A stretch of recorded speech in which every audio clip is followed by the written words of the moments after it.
మీ పేరు? మా పేరు సూర్య. ఆంధ్రప్రదేశ్ లో ఇప్పుడు ఎన్నికలు వస్తున్నాయి కదా, ఇప్పుడు ఏ పార్టీ వస్తే బాగుంటది?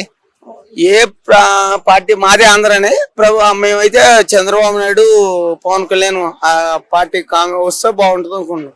మరి జగన్మోహన్ రెడ్డి పరిపాలన నచ్చలేదంటారా 5 years? అన్నా ఇప్పుడు పేదవాళ్ళకి మామూలుగా డబ్బులు ఇచ్చాడు, ఇవన్నీ పక్కన పెట్టానా, డెవలప్మెంటింగ్ ఉందా మీకు తెలిసిన డెవలప్మెంట్? 3 రాజధానులు ఏందన్నా మరి చీప్ గా? ఎవడో పిచ్చి చెప్తాడు 3 రాజధానులు ఏందన్నా మరి అంత దారుణంగా?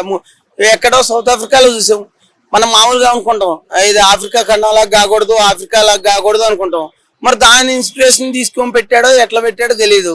మరి 3 రాజధానులు ఏందన్నా మరి ఇంత దారుణంగా? ఉన్న రాజధాని డెవలప్మెంట్ చేసుకుంటే చాలు. వాళ్ళ చెల్లెలు కానీ ఆయన అన్నకు పోటీగా వచ్చింది కదా, ఎందుకు వచ్చింది అనుకోవచ్చు?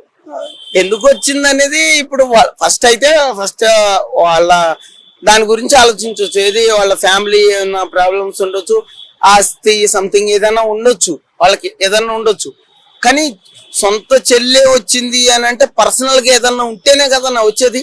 ఇప్పుడు మనకైనా ఎవరైనా కానీ పర్సనల్ గా ఏదన్నా ఉంటేనే కదా వచ్చేది.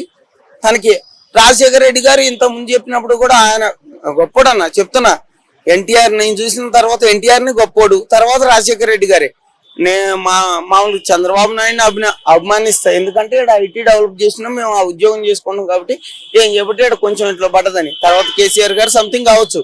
కాకపోతే ఆమె ఫ్యామిలీ ఉన్న ప్రాబ్లం అది ఏమైందంటే చిల్లర అయిపోద్ది అన్న, చీప్ అయిపోద్ది. ఏది ఫ్యామిలీ సమస్యలు కానీ కుటుంబ సమస్యలు బయట పెడితే చిల్లర అయిపోద్ది. ఆ మాట అన్నదంటే దానికి అర్థమైందన్న, ఏదో ఫ్యామిలీలో ఉండబట్టే కదా. అంటే ఈయన గారు ఏదో చేయబట్టే కదా జగన్మోహన్ రెడ్డి గారు. అంటే ఆమె రాకతో వైసీపీకే సీట్లు నష్టం అంటారా? నష్టం అన్న. ఒక్క విషయంలో అయితే చెప్తా, జగన్మోహన్ రెడ్డి గారికి నేను ఒక్క విషయంలో జగన్మోహన్ రెడ్డి గారు సపోర్ట్ చేయట. ఏ విషయంలో అంటే మిగతా విషయంలో కాదు. ఎందుకంటే ఇంత ముందు మామూలుగా ఏ ప్రభుత్వాలు మామూలుగా పాలిచ్చినా ఎన్ని చేసినా కానీ ఉద్యోగులు, ప్రభుత్వ ఉద్యోగులు అన్న మెయిన్ వాళ్ళకి అసలు కనీసం పిఏడిఏలు అని ఇస్తారు కదా, అవి కూడా ఇవ్వకూడదు అన్న. ఎందుకంటే ఈయన ఎవరైనా చేశారు, రోడ్డు మీదకి ఒక్కసారి వచ్చినాక తర్వాత ధైర్యం లేదు రావటానికి. ఇప్పటిదాకా ఎన్ని పిఏడిఏలు వస్తాయో తెలీదు. మిగతా వాళ్ళు పిఏడిఏలు ఇవ్వకపోయినా ఇప్పుడున్న ప్రభుత్వం ఇవ్వకపోయినా కానీ రాలే, అంటే ఆ ధైర్యం చాల. కాబట్టి ఆ విషయంలో తోపన్నా చెప్తున్నా. వాళ్ళ విషయంలో మిగతా విషయంలో నేను దానికి సపోర్ట్ చేయను ఆయనకి, జగన్మోహన్ రెడ్డి గారికి.